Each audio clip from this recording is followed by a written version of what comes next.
Right, ladies and gentlemen, most of you, if not all of you, saw John Carrigan yesterday and his friends performing a wonderful exhibition of stunt work. Real blood. Real blood. He does actually bleed, folks. And now we're going to do a questions and answers. So, start off. How do you be a stuntman? How do you get to be a stuntman? You have your brain removed first, and then you just take it from there. You wing it. Well, basically, you have to do your disciplines. Each year, the stunt union changes the disciplines. Say if you have to get fencing discipline, horse riding, hang gliding, scuba diving, and say a brown belt, black belt in martial art. You get those, you could spend 6-7 years, it can cost thousands of pounds. You get them, you put them into this stunt board, and they say, I've got these, and they say, well, we've changed them now. Have you got dominoes? And say no, you say, yeah, sorry. You basically have to get disciplines and your records card, and then you take it from there. You have to spend 3 years on probation, getting given jobs by another stuntman to get you in. You can't just come and do it, because there's a dynasty. Anyone ever heard of the Powell brothers? Not Chappelle, they've been there forever. Cauliflower ears and nose like this. They're the ones that really are the most famous in England. They pass the jobs along, and it goes like that. It's like anything, it's a closed shop really. But you have to be an athlete of some kind to get in. What made you go into stunt work? Well, I've been doing martial arts for 22 years now, and I realised that learning your body is 3 parts to do with stunt work. People think you can fall down the stairs and just get up and dust yourself off. It's knowing what your body can do. And the more I did fights for real, then we used to do demonstrations, and it's a natural following from that. And when I went to the Star Trek Convention years and years ago, I met George Takei, and George, Johnny's story is a bit boring, but there was a thing in Coventry years ago when George came over, and some Manchester United football fans literally attacked the convention.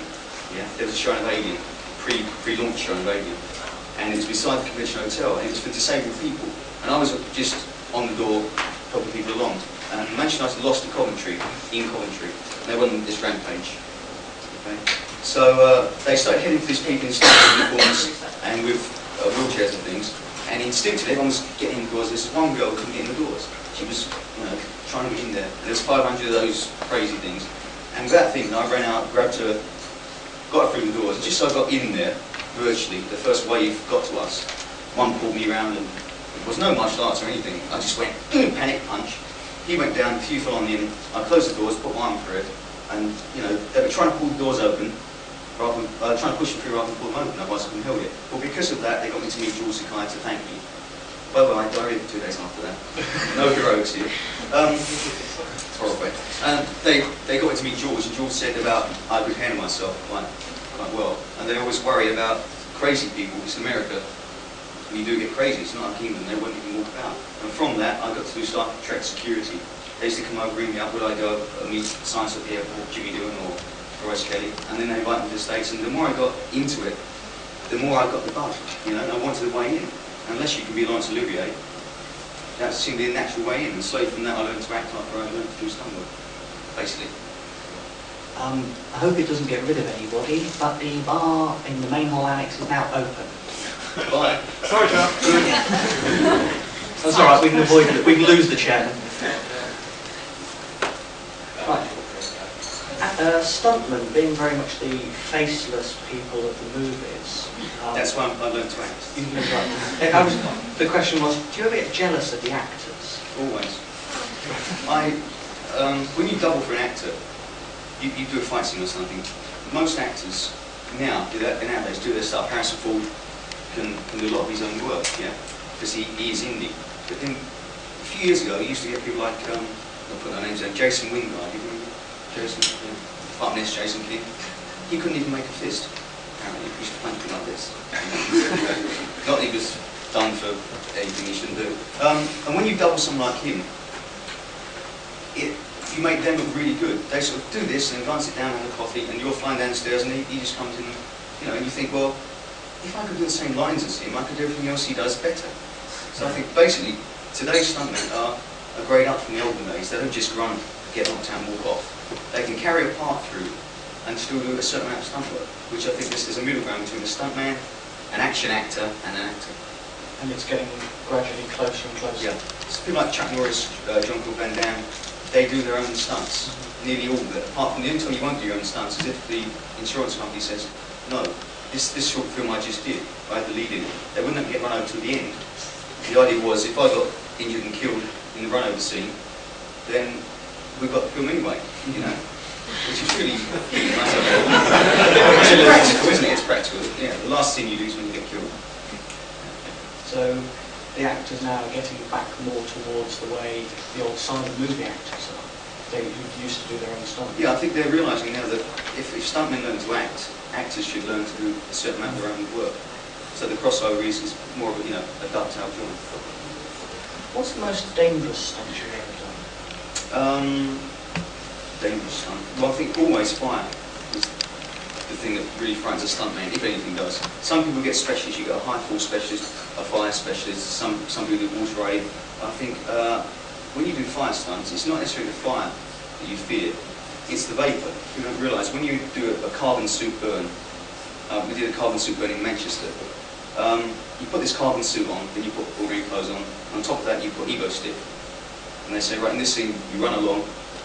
Say 25 seconds you fall down and you will be put out. And the thing you must always never do is breathe, because it's not the heat from this, but the heat vapour will get you. And if you breathe in while you're on fire, it vapourises your lungs. Your lungs become alight, basically. So you're breathing in hot vapours. So fire is an unknown entity. Because if you, well, it sounds silly, but if you did a burn and you want to sneeze, you're dead. You know? So bodily functions have to be controlled.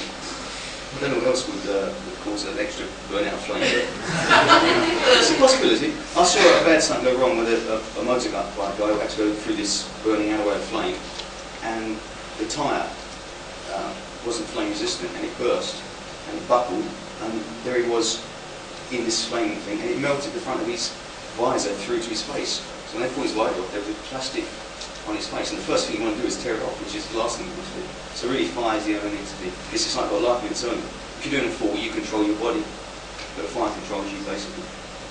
So I think fire. What's the most dangerous stunt that you, as a stuntman, would let an actor do? Depends what I like the actor.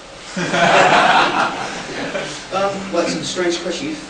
If he's really fit, if an actor's really, really fit, and you can trust him, you've seen him, you've worked out with him, then you have to really play it by ear. I think fire, you don't, something that the actor really needs to be seen. Because if you can have a carbon suit and a mask, then why get the actor to do it when you've got a specialist to do it? In Star Trek, for instance, Star Trek 3, when Kirk's fighting Carrigan on top of the cliff, there's a point where Krug falls down, Kirk trips him up and he falls down, then Kirk jumps on him. Remember that scene? Yeah. Yeah. William Shatner insisted on doing that stunt. So they paid up the stuntman, and they worked out that William Shatner would jump down and impact the stuntman. It's quite a high fall. If you look at it, it's quite a high drop. William Shatner was fine in this, but he always throws himself literally into things, because he was the first stuntman actor, really. You know, he used to come on and do most of his own stunts in Star Trek, apart from the obvious stunt double steps in. And when he jumped onto the Klingon on Krug, he broke the collarbone of the stuntman. So sometimes it's safer for a stuntman to use a stuntman than an actor. Because many times an actor will throw a punch and he's not trained to do it. Like when Winsley were hitting yesterday, it was control. Unless you do it for hours and hours, the stuntman's going to lose his teeth. So the only real stunt you can let an actor do is the one that he has to really do in the scene to make it realistic. Which you like the juggling ones, isn't it? Yes, that's What's the most embarrassing or funniest stunt you've ever done? There things to tell. I don't know about embarrassing stunt. There's quite a few of those that can embarrass you. But there's an embarrassing role that I went for a while ago. Every convention brings this story up, so I might as well let it out here eventually. I did a thing on the bill a while ago. My past life.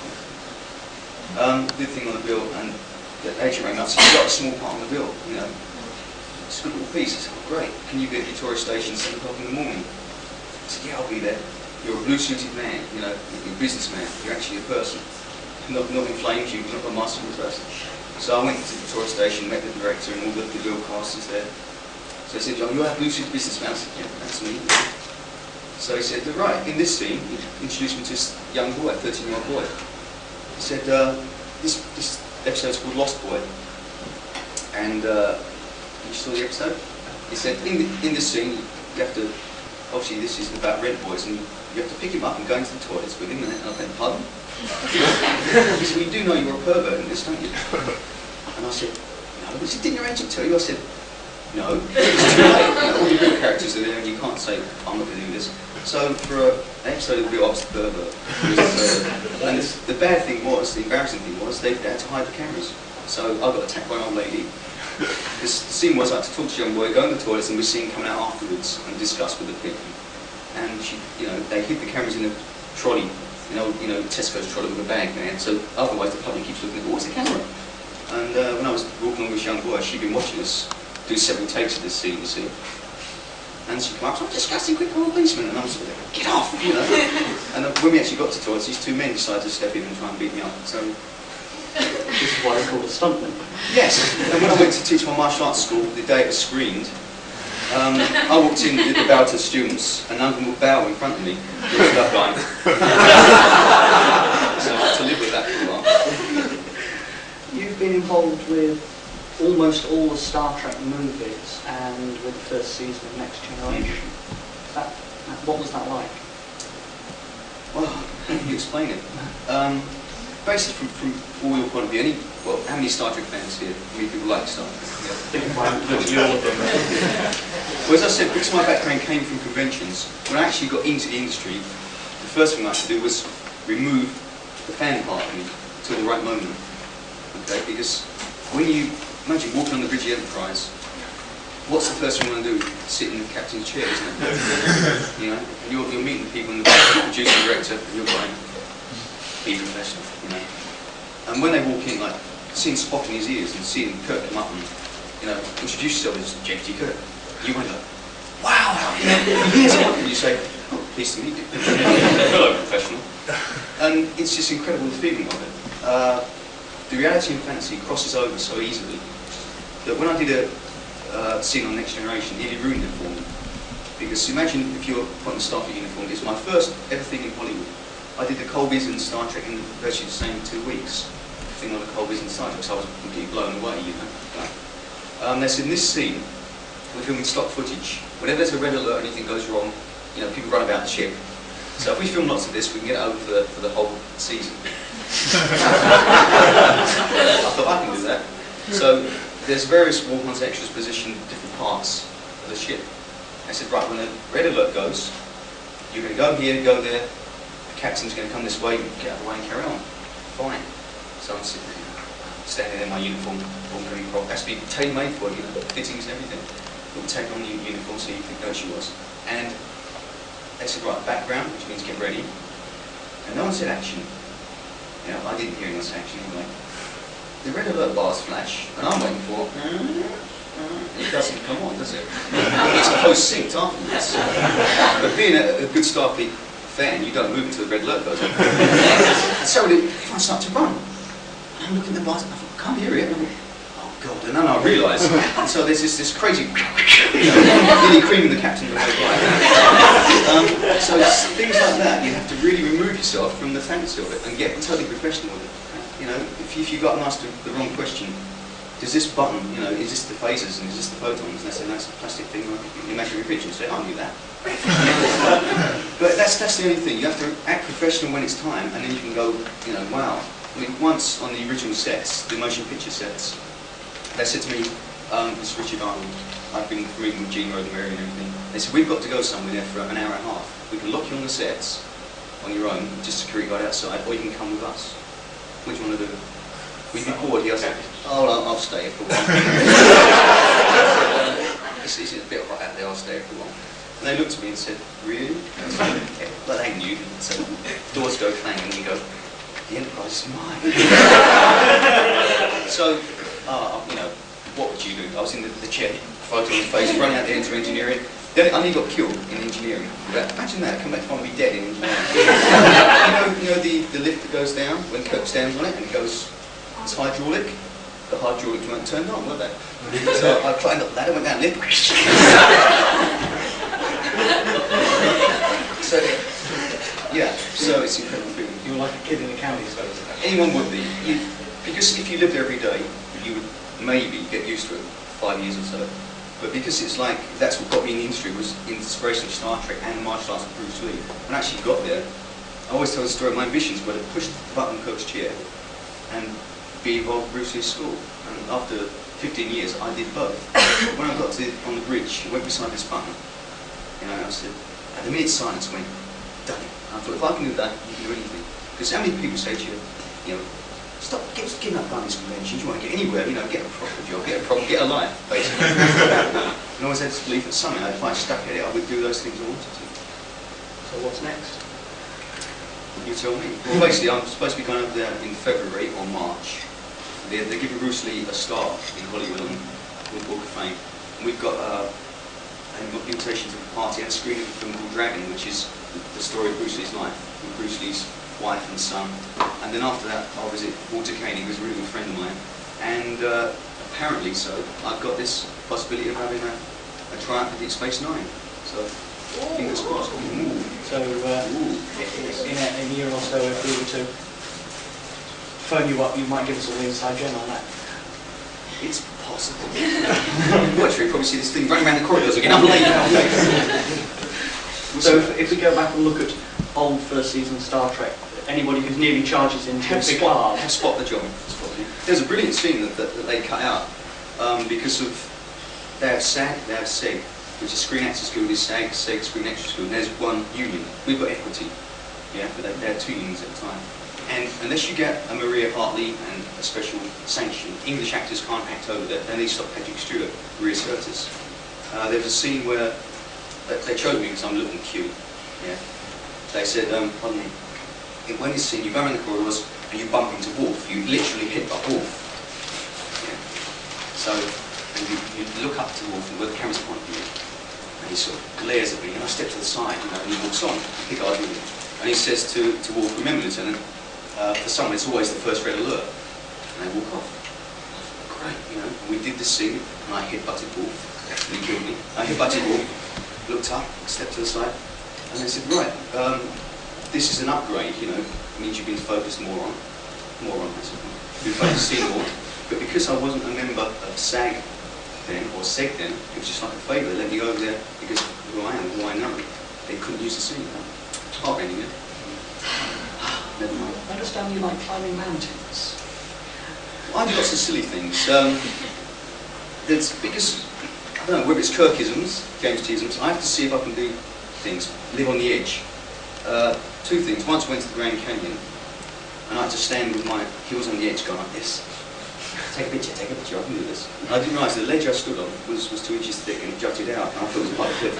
And Lynn's going, my wife said, come back here, take a picture. Believe me, come here. I said, take a picture. She took the picture.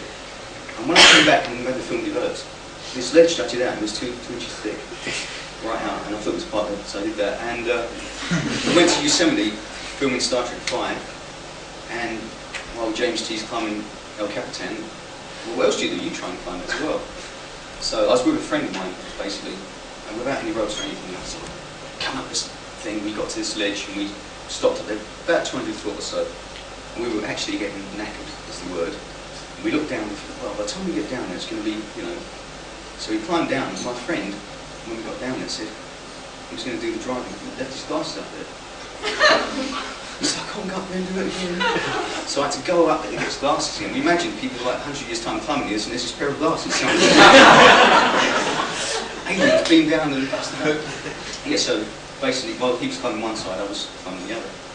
You've helped William Shatner learn martial arts. We had an exchange of views.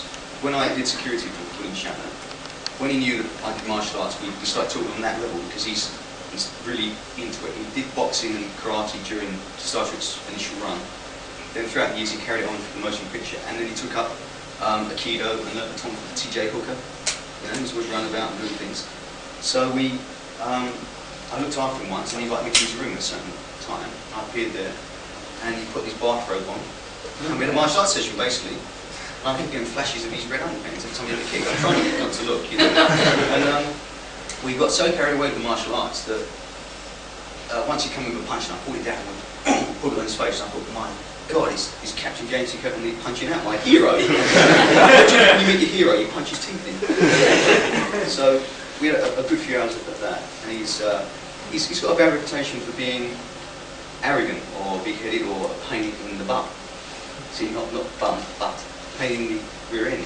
But because I met him on that one-to-one level, without the pressures of the industry, life and fandom, I found him really good to be with. The week for? The week. Who wants to hear about the week? Everybody. For the week. All right. He did a film called The Brothers Karamazov. Yeah, I think I pronounced it. With you, he played there's a priest in this, and he had his head shaved. They used a thing in those days. It was experimental. I don't know if they do it now. Called a hot razor, where it heats up, then they shave your head. So the cuticles in your hair are semi-burnt for a while. It takes longer to come through. All right, that was the theory. Rather than having it shaved twice a day for film, it takes longer. So they did this filming. His hair grew, and then a couple of weeks later, 3 inches, 4 inches of it here disappeared. So even in Star Trek, he wore a lace. But the rest of it's heat, but here, that's the reason behind why he got his hair that way. It's not a wig; it's sewn in here. The motion picture was stuck in the first one. It was like woven into the rest of his hair. That's why it seems to begin back here in some scenes. But later on, there you can swim in everything. I've never seen him without his wig, without his hairpiece. So I wouldn't want to really, it's spoil it really. Star Trek is not the only thing you've done. You've been involved in a lot of other things like Narnia. Yes, the third series of the Chronicles of Narnia called The Secret of the Air. Anyone pitched Narnia? Through Narnians?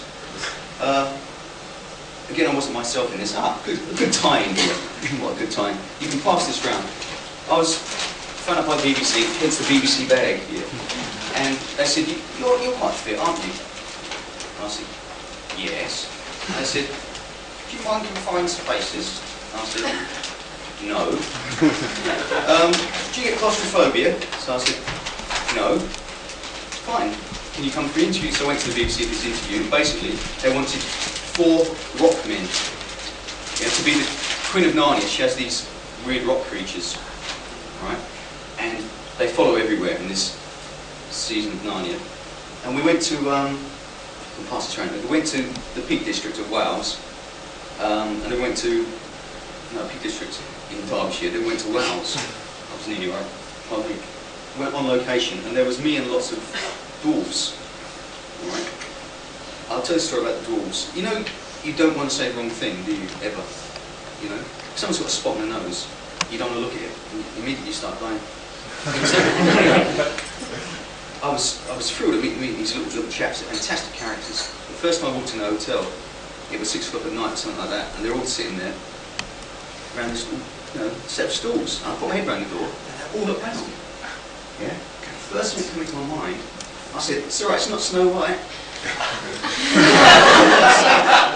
And I pulled my head back and went, deep breath, and what's in there? The expressions were like cut the air with a knife.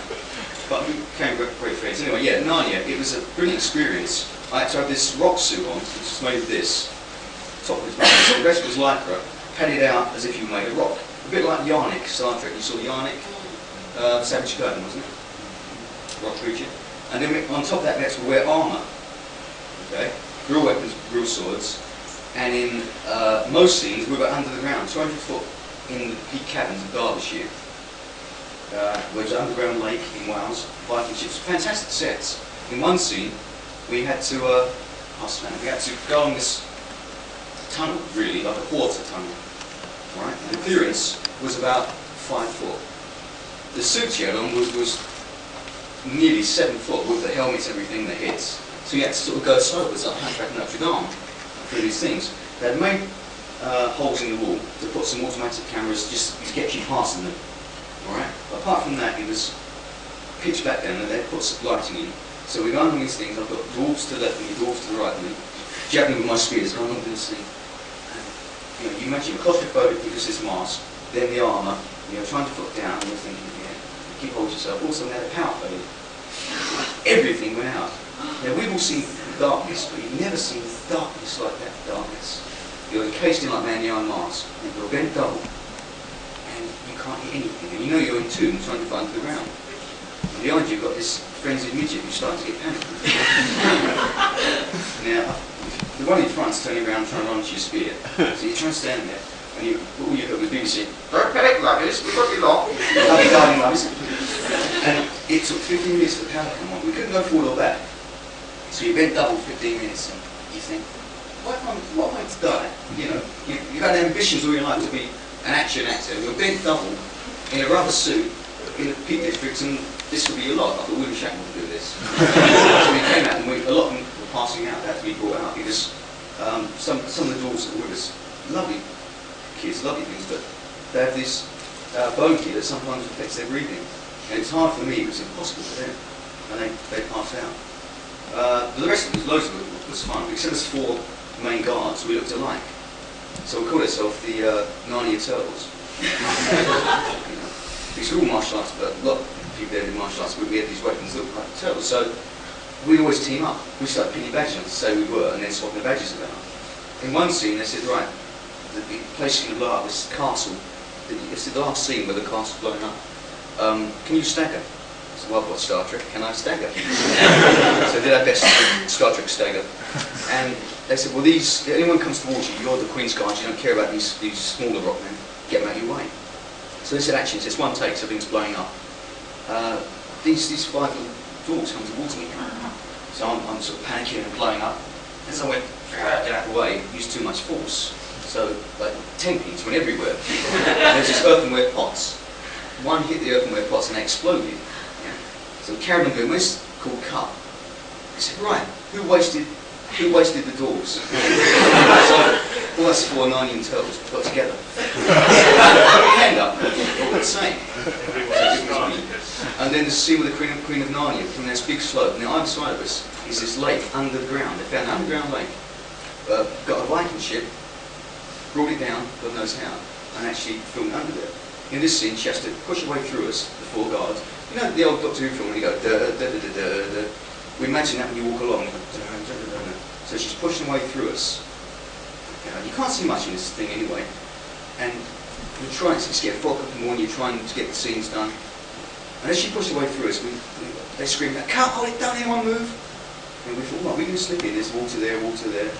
And when we looked, the Queen of Narnia is lying down this slope with a cloak up there. And we're standing on a cloak.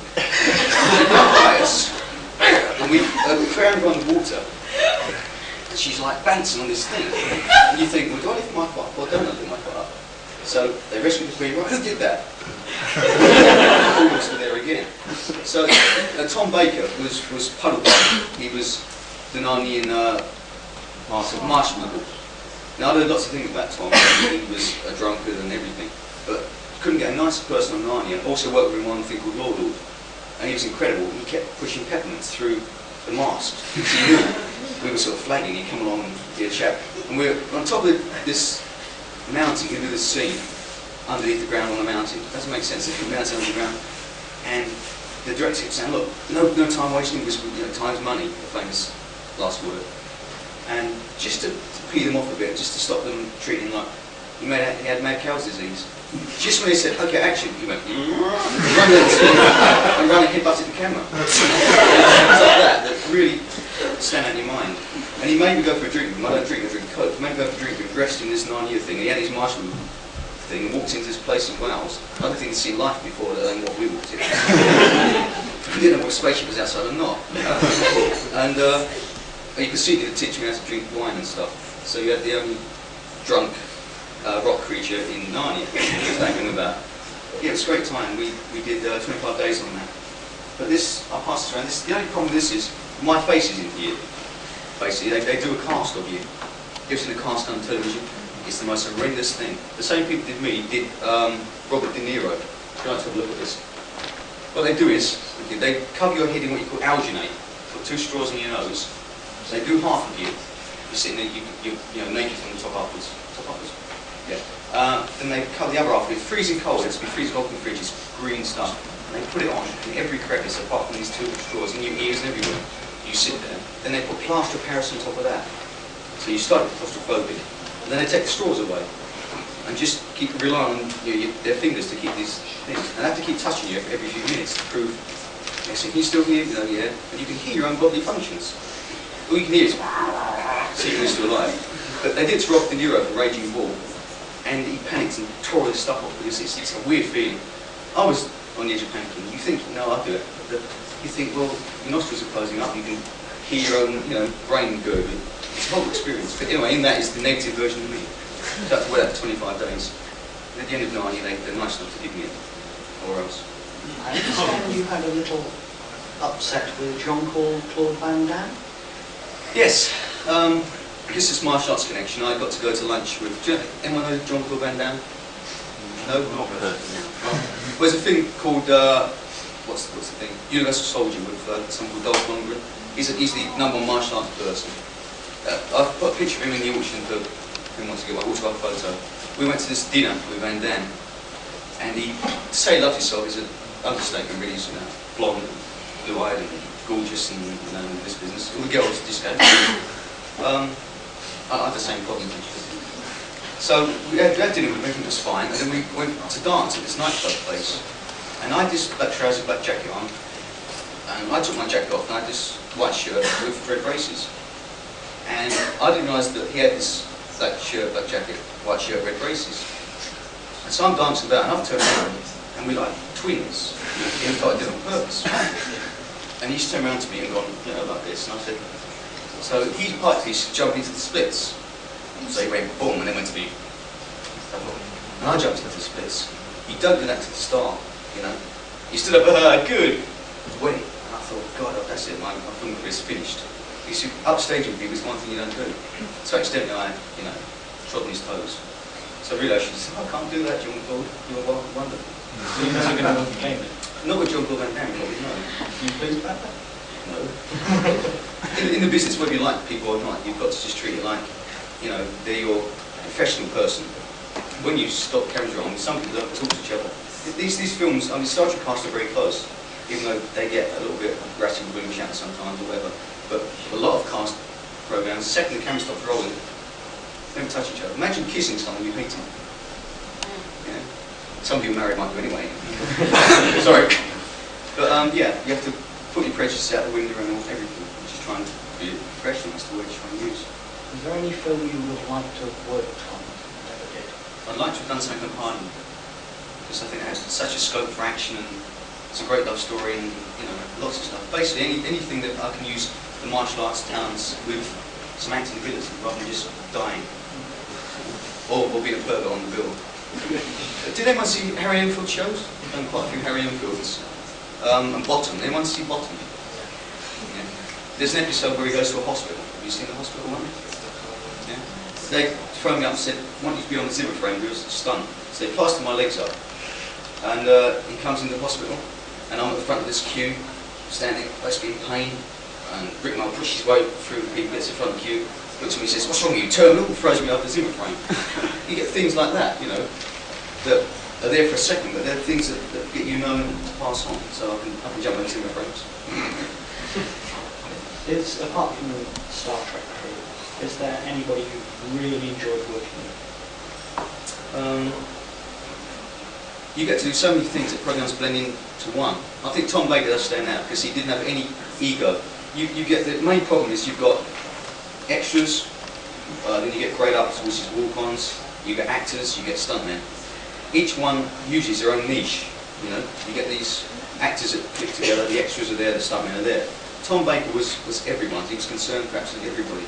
And I think anyone you work with that does that, that's the kind of people that stick out in your mind. Anthony Andrews, I did Lord with, was very approachable. You think you meet someone like Anthony Andrews, wow. He's a very good person. I enjoyed the film called Double Cross, which came out a while ago with Norman Wisdom. It's not a comedy film, but it's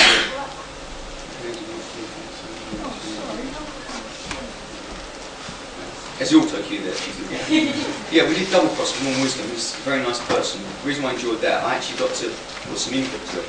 Again, I had to die in this film. There's a scene with a warehouse, and we're unloading these crates of whiskey. We're supposed to be gangsters. And these police cars all draw up.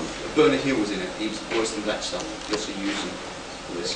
And these cars draw up with police in them. They take us out, put us against the wall. It's like St. Valentine's Day Massacre. And they kill us, basically. blast to pieces. That's why I brought this gun, so you can hear how blank sounds in a confined space. This warehouse, we had, around me, was 23 different bullet debts. There was an Uzi, a shotgun, a Magnum, someone else had a Colt revolver, someone else had an M16. You know, you're getting riddled. And just before we did this shot, they said, right, so there's a white wall there, you've got a bullet debt over you, you've got to time it, you know, you're going to die. We did one rehearsal without the other debts, and the vacuum created by these guns is incredible. You're supposed to have a safety margin of 15 foot if it's a shotgun. This was 12, only 10. Was the way they were going to film the scene. And when they fired one to see how it felt like, you always worry about can you react at the right moment, you know, these blanks. But when you got two kind of blank guns. One, the flame comes up, one, the flame comes out. And when the flame comes out the front, even though there's nothing actually physically coming out apart from flame and force, when it hits you, it's like it slaps everywhere. So with this rehearsal, when your hair goes up and you absolutely feel like you're dead. Because the white wall's in front of me, I thought, well, there's a shotgun behind me. Just going to film. I said, excuse me, can I have an idea? They sort of walked around you. I said, seeing as it's a shotgun, perhaps if I put blood in my mouth, there's a white wall. As I get hit from the back, can I spray out the wall in front so it goes, you know, and I said, yes, that's a good idea. Can you time it? So I said, yeah. And the other stuff came on. I said, right, we've got two cameras on you then. You've got an extra bullet there in your back. You get £45 per bullet there. You know? So, I said, great. So I went round to the special effects. I said, well, we've got one problem. We've got no internal blood. No one was going to have internal blood. We're going to get external blood. Now, external blood isn't meant to be eaten. The external blood we use in this that would coagulate was ferry washing up liquid with cochineal. Liquid undiluted fairy. So can you do that? Yeah. So I had to fill my mouth up with this blood out. Go against the wall, put your hands there. Because there's 23 detonations, you can't put your hands over the debts, otherwise your fingers blow. So when you slide down the wall, you can remember which is gone up there. So what's gone in your mind? You've got wires coming from trousers to explode the things on your back. You've got a stuntman who are crazy behind you, can blow you out. And you've got to time this thing. So just as we went to do it, I said, cut, wait a minute, there's a hair in the gate across the camera. It started to trickle down my throat. And all these things about getting a job in Tesco's 5 feet behind or anything rather than doing this, you know. When actually say action, I sprayed this stuff out and got hit with explosions around the walls, but because I was so intent on this, as I slid down, I missed one of the debts. My hand was over it. And as it fired, luckily you got 3 kind of debts. One is explosive, right, which would take part of your hand off. 2 is air force, where they put an air jet in the wall and just put plaster over it, so it just fires the plaster out. 3 is like a Brillo pad with electric charge for it, so you get sparks. You know, and luckily this one was an air jet. And when it did that, as I come down, I felt its impact, and I'm laying there dead. And when I sprayed blood, it bounced back off the wall absolutely everywhere. My hands covered in blood. My eyes were open. And I'm thinking, yeah, have I blown my hand off or not? And they come over for a close-up, you know, blood popping their mouth and things. And they say cut, you go 1, 2, 3. Like this. And I couldn't feel it because it really numbed it. There was no hole in it. And Lynn came to pick me up from the film set. They had a power failure, so all the Carrigans with all the washing stuff was out, and I forgot about what I looked like. So I walked into this pub to ring her up, said we've finished. You know, being a stuntman, you're used to looking weird. So open this door of this pub, and you can anyway, look. And I'm looking at it thinking, God, this is a tough place, you know. And also I caught the time myself in the mirror. You know what I could say? I said, well, you should have seen the other fella. And when I was waiting for the lift, I stood on the side of the road again, like an idiot. So she dropped, she's kind of looking at me. And I got in the car, and we drove along, we stopped at traffic lights, there's this old lady in the car beside us. So I think I really like, she's trying to stop it, and I'm like, it just brightens it up, you know, today, dying. Is he always this much trouble? You get to be a bit that way, because not crazy, but you have to keep the enthusiasm going for what you're doing, and it numbs fear. A joke numbs the way you feel. Stuntman, the funniest thing you'll ever get. So if you're going to jump off a building, it's not being deadly serious. You've been serious about what you're doing. You have to lighten yourself somehow. Otherwise, the thought about what you're going to do, you just couldn't do it. You said you've got a stunt gun. Yes. Yes, I've got 2 guns here. One is a non-firing one. Alright, so it's not going to go bang, I promise. Alright, it's another one. But past this, you feel the weight of these things. Okay, can I have a... And if anyone's nervous of bangs, yeah, you there, we were thinking about firing off firing off a blank. Has anybody got? Oh, there it is. Anybody got any objections to that? Yes, We tell Dave. Anyone want to fire one blank? What I want to fire this for? Can you imagine when I did this double cross? I'll count to 3, don't worry. Yeah. When we did double cross, imagine you've got 23 noises like this around the walls. You've got a shotgun, an Uzi machine gun, I'll give you warning, a Magnum, which is twice the noise of this, in a confined space, with all these things hitting you, plus your explosions on you. Alright? It's ridiculous. I don't know how this will sound, but I won't fire it here with the mic. No, And I'll give you a count of 3, and I won't point at anyone. Nothing's going to come out here, this is all plugged up. But flame comes up here, this is the top firing flame. So if I did this, it'd blow my eyes out. Alright? Okay? It might sound too loud. Okay, I'll give it 3, ready? 1, 2, 3. Yeah? Now, imagine this magnified, say, hundreds of shots. And they say, no, you can't put wax in your ears. With a close-up, have wax coming out your ears, can you? See, the rest of the day you're going, pardon? Okay, you know what I'm saying? Okay. Sorry about that. These are just roughly the blanks that you would use. Right? It just blows out the front of the gun.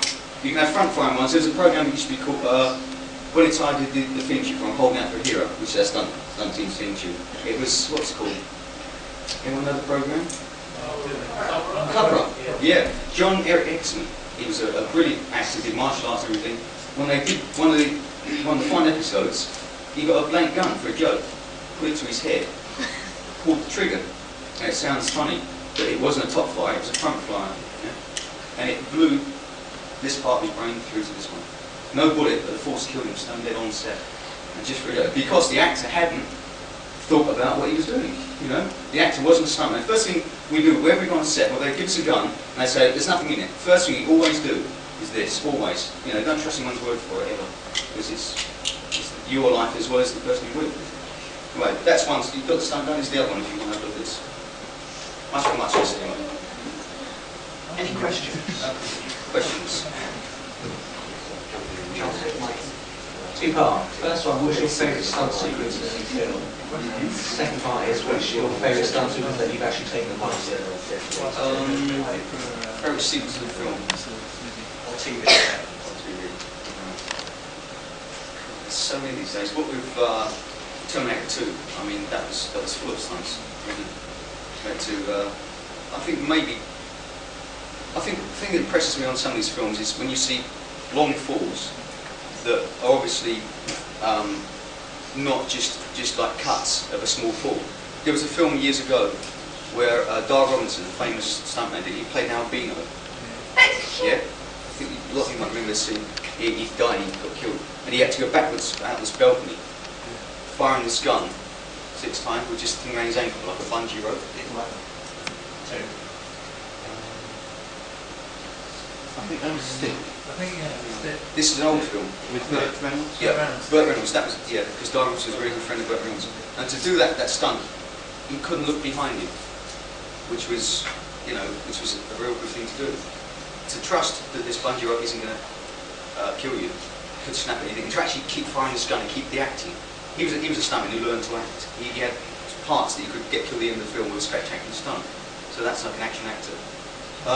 There's so many different stunts. An old stuntman of mine, my stuntman friend of mine, taught me a lot of stunt work. It was called Rupert Evans. He was England's premier stuntman. He's been at a lot of Star Trek conventions, done talks. If you get Rupert at 2 conventions, incredible. He taught aeroplanes to sword fence, and he was famous for doubling himself. Because you'd see, say, Basil Rathbone, who was really Rupert, doing this at one side of the camera. He'd stand on the other side of the camera, change his dress, and fight himself again.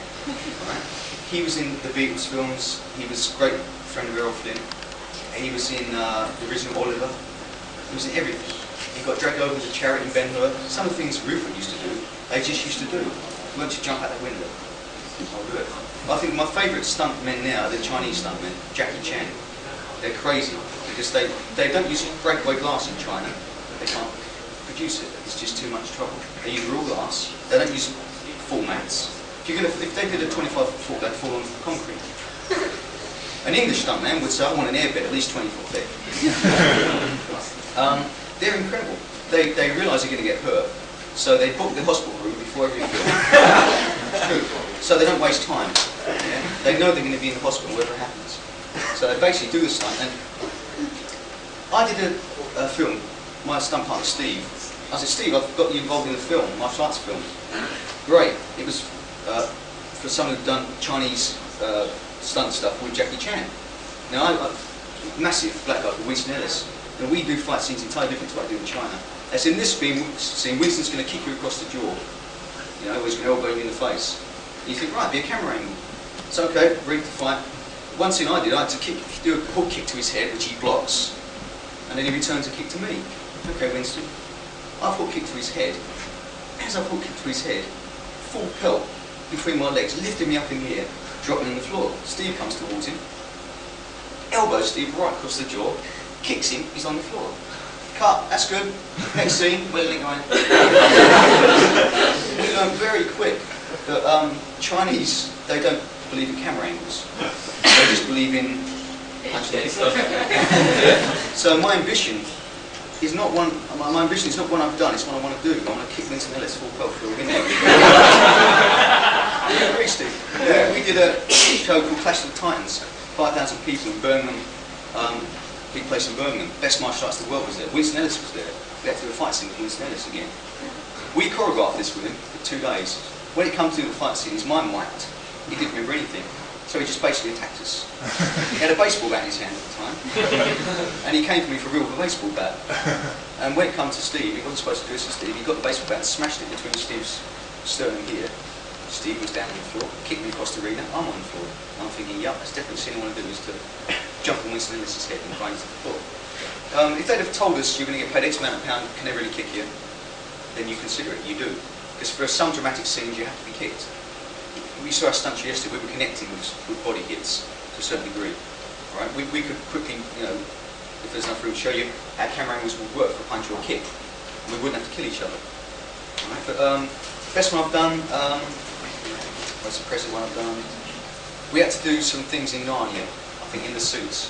When the place was falling down, you see different people in the suits, you double all the time from people coming down the stairs, falling off the rocks. It makes it harder with the clothes you wear. That's why I admire the Star Trek people, because in uniforms, in Klingon makeup or anything, if you're abuse restricted, it's not necessarily you that will muck up, it's your suit.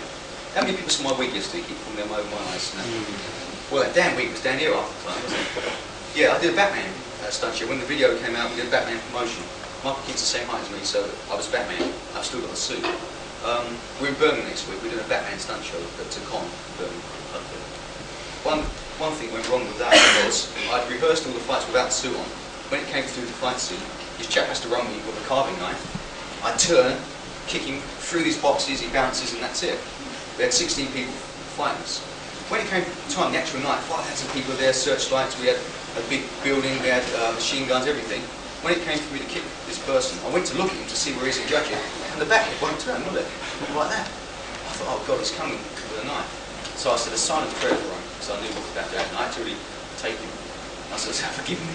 Crash, and I hit him in the chest with this kick, and lifted him up, went through the boxes, past the landing mat, and he never came back for his whole fight scene. And he's on the floor, and the building has to blow up at the end of it. And all my stunt people are laying about. Batman's already got his cloak and everything. They're laying here, but we didn't think, when we blew the building up, it's got to come down again, isn't it? They're laying going, Go to this chant and stuff then. Yeah, probably Narnia. We've got to do a lot of stuff in Narnia, which pleased me quite a lot. Any more questions? Come on, there must be more. Have we got enough time and enough room to do a few... You want to see me kick Steve in the face, punch him up, get picked? Oh yes, okay. Just push the front chairs back. We won't need a lot of room. They obviously like this thing. Yeah.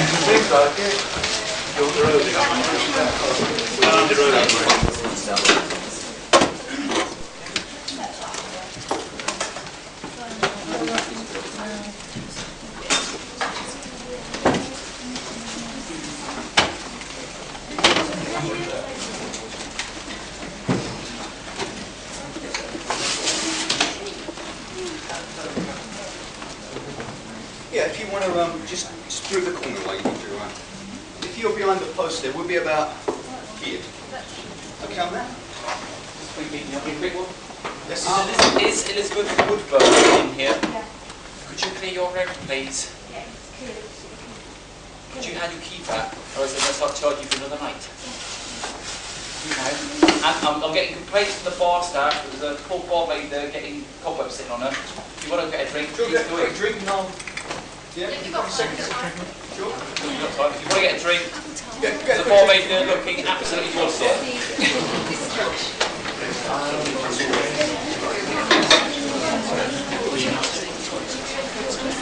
Any more questions before we button it up? Yeah, any more questions before they go into action? Unfortunately, I keep. Well, until you get the bits kicked out of you. Anyone got the 9 mask? Yeah, this thing, this alginate thing, when we were bored, we used to stuff various things in here. Chips, anything, and hope, see if anyone noticed. So in a few scenes, you'll probably see weird things sticking out of onions and out, tons of them like that. LED actors and things like that.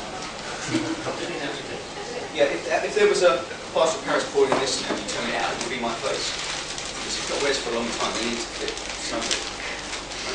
I would put it on, but it's quite old now, and every time I put it on, it starts again. It becomes like your baby, really. You sort of treasure it and carry it around with you. Put it more attractive than the edges. Yeah, this is Steve, by the way. Anyone missed the show yesterday? Yeah. Well, we had swords and everything. Yeah, Steve is the co-instructor of a martial arts school with me. Right, I've trained him up for years, and he parts go around the place now. Done a couple of films with me. I'm slowly getting him into the ropes of being an actor. It's funny because every time we do a live show, I'll give him the same lines, and it's become a running joke. Like, I'll be back. Steve goes, oh, challenge. All right. And one day I'm sure he's going to get a big part, and he'll come on and do it, and it'll be I challenge. Yesterday he said quite a few lines, didn't he? To leave, you must get past me. We did the show in front of 5,000 people. Like I said this at the beginning of it, and he mucked up these sticks and threw them down and walked off and left me in this arena. Right, forgive me by now. Right, I've got a couple of minutes before we'll have a quick warm up. Right, basically, when you warm up, Steve, warm up. I don't recommend this on Sunday morning. Splits, alright? Obligatory for my class. Now this just destroys your legs, so you can't get up and get down one. From here. You make sure your hamstrings are loose. Yeah. Good. Do you like these shoes? You know what's wrong with these shoes? It's every time he spars in the car, he kicks him so hard he knocks him out of the shorts all the time. Destroy the place. Yeah, physical training is a must for any kind of sport because your body takes the toll, and the more strength and the tendons and muscle you've got, the more protected you are.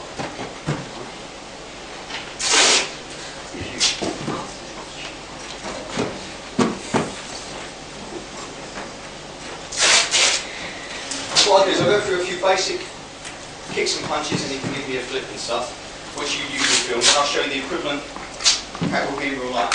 This is real life, it's totally different film. The hardest thing we have to learn is to relearn our martial arts.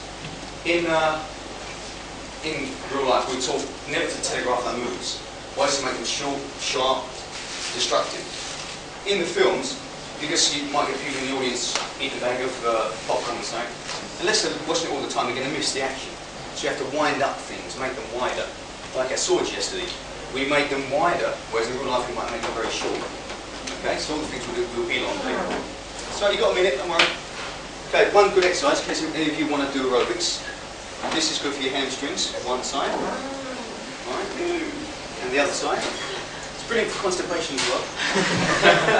One we call the monkey stretch. So you go here, and you go there. Alright, it's the same difference. This hamstring.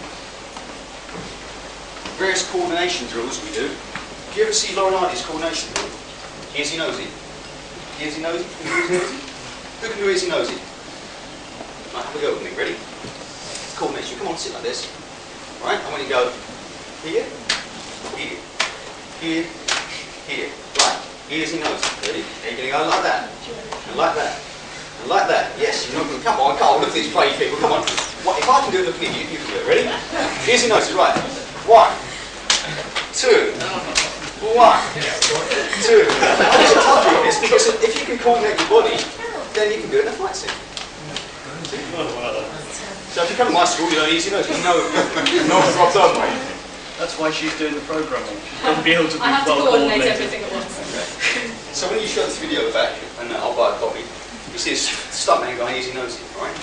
Right, first thing. John, is it a problem with camera flashes while you're doing the scene? No, just keep looking at Steve's face, and if his teeth flat, I won't just Get that one. What we've got is not a total disregard for each other, but we do this in the club. I want Steve to do this to me as well. Watch. Me. Get the one. Thank you. This just means the worst has happened now. The worst has happened. Alright? You learn the pain doesn't hurt much.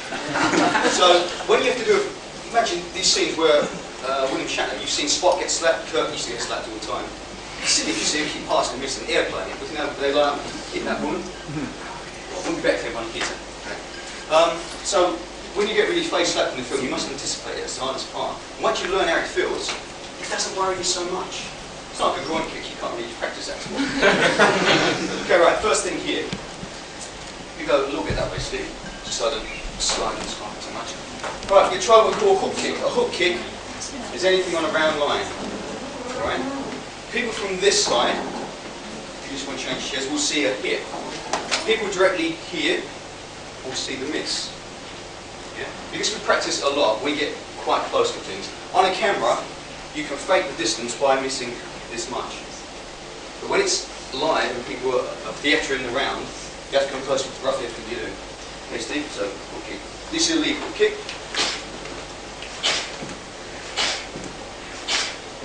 Right, got this here, good.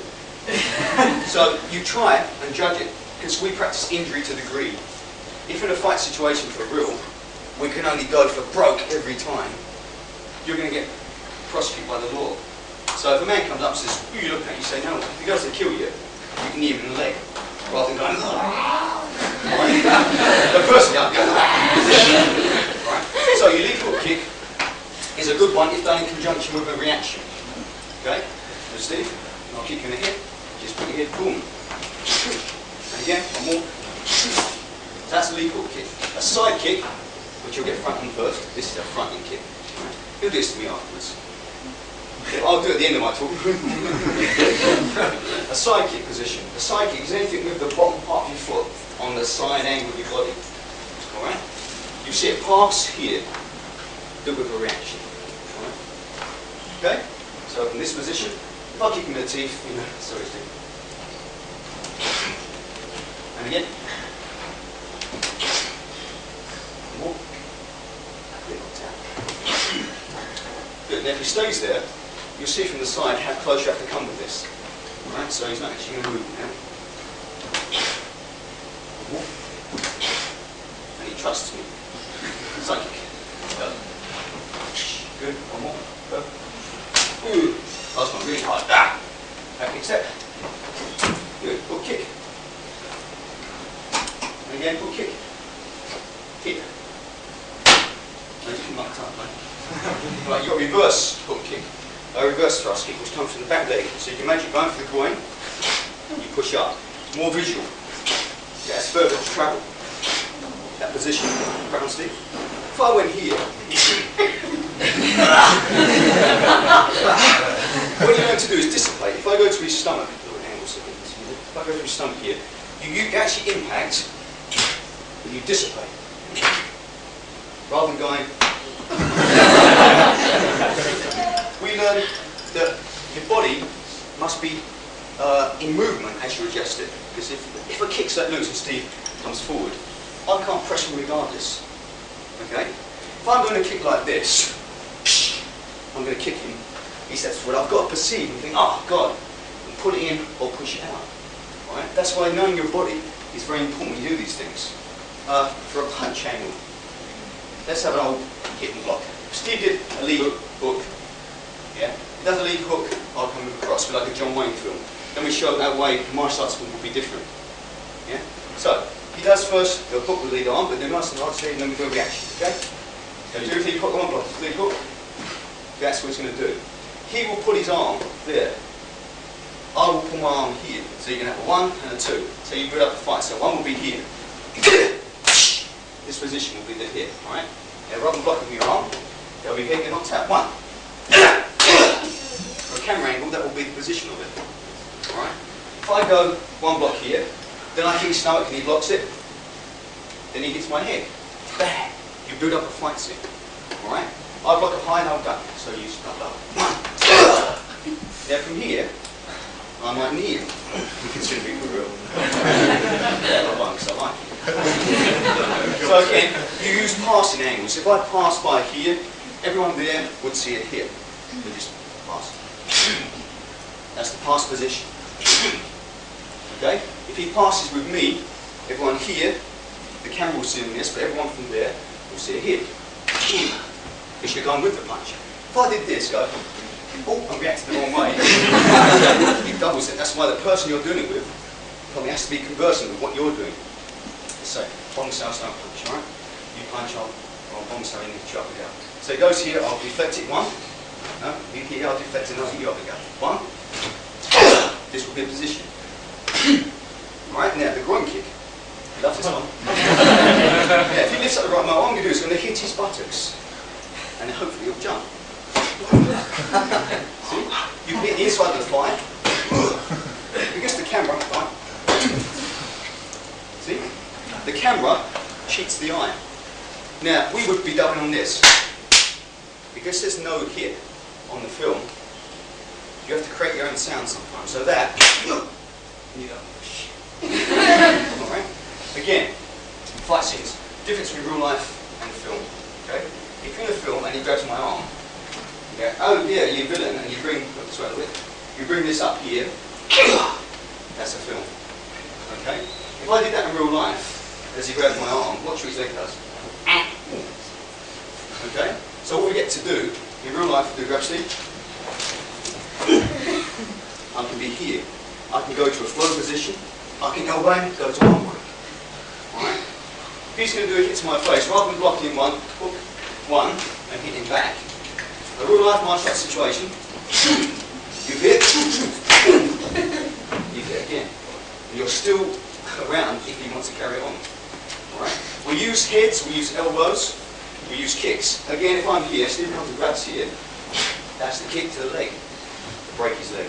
So you make a lot of money, you thought that, rather than that. You should bust him for a bus. If he grabs you there, boom, stiletto in the leg. Right? Even the sharples could do that for the old coronation. Rather than going,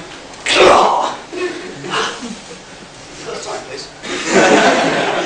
So when you do a fight scene, you try and make it as visual as possible. Well, you see lots of wide angles in films. Old John Wayne invented the pass punch with Yakima Canoe. Always just a wind up one. You think, why are you standing there, mate, to be here? It's so you lot can see. You know, all these angles have got a reaction to them. Even the uppercuts have got actions to them. Obliques look the best for the camera. You'll see a miss, folks. You might see one. But again, if you get back, go right down. It's an oblique. Okay? See, you stay there. Reaction again is important because if you did a cross, do a cross, and I went 1, 2, and again, and you go, no, you have to time it hard. Yeah, so you have to make sure you time it. When you get up and down the review now. Side kick, Steve. See? Look into your gut. See? We'll get your groin there, Stephen. So you slowly put together a fight scene, but it takes hours. Because when you flow, say you've got 56 beats, the swords alone yesterday had 68 beats. The empty hand, probably about 30 odd. The double sword, yeah, you sweat this, you start going like this. You believe you're going to get it. Right? So each one of these has to be remembered as you're doing it, without thinking, maybe you're acting. If I'm going like this, you have to really live it. That's why, being a real combat person, you can just go with the flow of it. That's what we mean by flow. We've got a thing that teaches the flow. Now, a bit of fun sound, Steve. If I go here with a punch, and he comes here with a punch with me, Again, cross, cross. All these ones, you know who's going to punch where. You're just going with the flow. If I did a circle, who buddy? You're doing this. If I do this line, you return it no matter what place you go.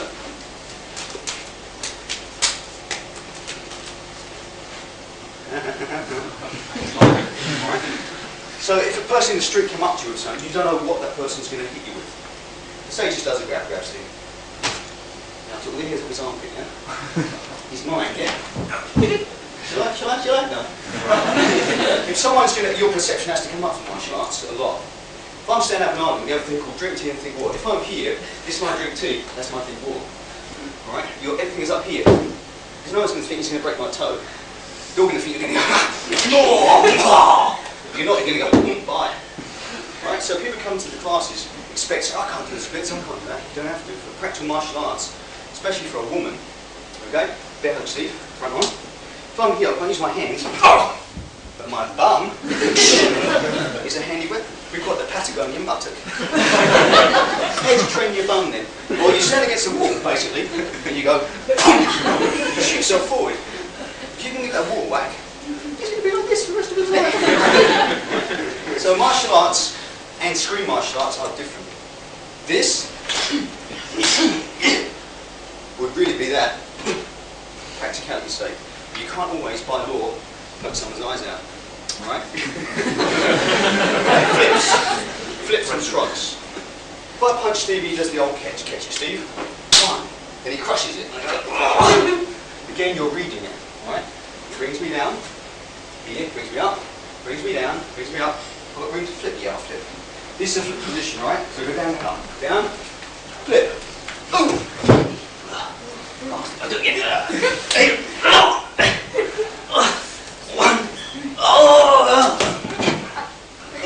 So all these flip positions, all these things will be throw position. If I'm here, his elbow will be the first hit, and he's going to throw you right top of your lot. Okay?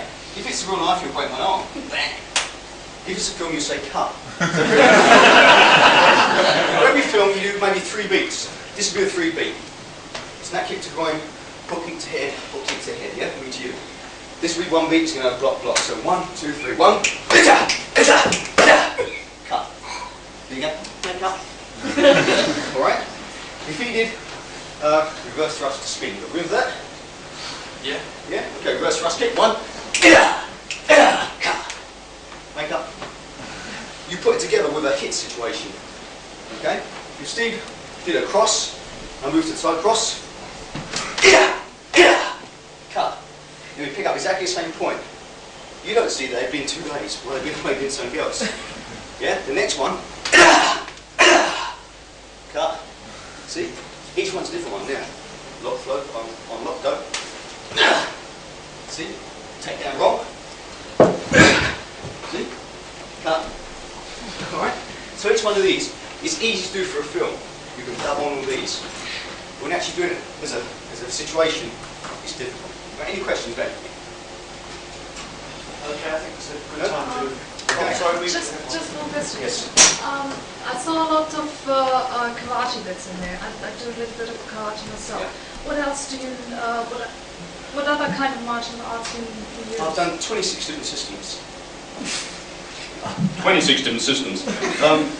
We use Chinese Wing Chun, Filipino Kali, French foot fighting, Penjat Silat, Jiu-Jitsu, Jun Fun Gung Fu, Jigno concepts, Judo, basically anything that works for real. But for a film, Taekwondo is very good because it's lots of legs. Long punches, Shotokan is very long. Get killed in a chip shop. Right? Wing Chun is far too fast.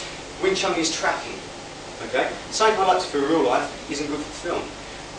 One thing before. If this is a Wing Chun trap, Steve just does the grab, and I'll just basically take him out afterwards. You close, just stand up right afterwards. If he grabs here, now this wouldn't come across on film, would it?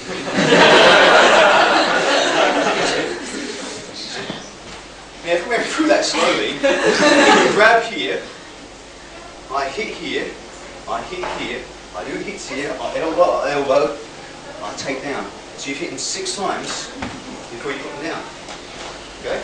In a film, you'd have to have big motions. You would grab one, make it work. Right? So yeah, answer your question. You use mainly Shotokan karate. No. I use no Shotokan karate. I've got a 3rd dan in Shibumai karate. I've got a 3rd dan black belt in Shibumai. Before, I'm part of the IB Academy. It's the school that Bruce Lee began. When he died, he left it to his 2 best friends. I'm sanctioned to teach that in England. You combine the best of martial arts. It's ranges. You go from kicking range, punching range, trapping range to grappling range. If a boxer meets a wrestler, the wrestler gets hold of him, he'll win. If the wrestler meets a Taekwondo man, Taekwondo kicks him, he'll win.